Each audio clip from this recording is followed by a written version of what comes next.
ఈరోజు అయితే ఇక్కడ అరటికాయ ఫ్రై కోసం అండి.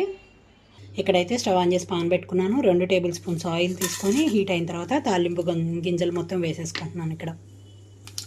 ఇక్కడ తాలింపు అంతా వేగిన తర్వాత కొద్దిగా వెల్లుల్లి రెమ్మలు, కరివేపాకు వేసాను.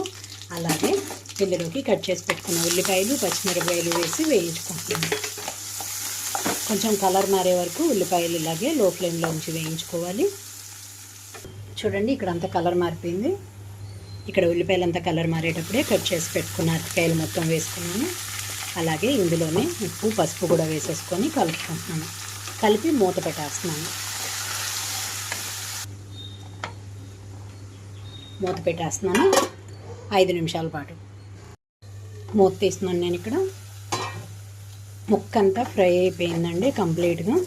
ఇంకా చివరిగా కారం చల్లేసి స్టవ్ ఆఫ్ చేస్తున్నాను. మీ దగ్గర కొత్తిమీర ఉంటే కొత్తిమీర కూడా కొంచెం చల్లుకోవచ్చు. రెడీ అయిపోయింది.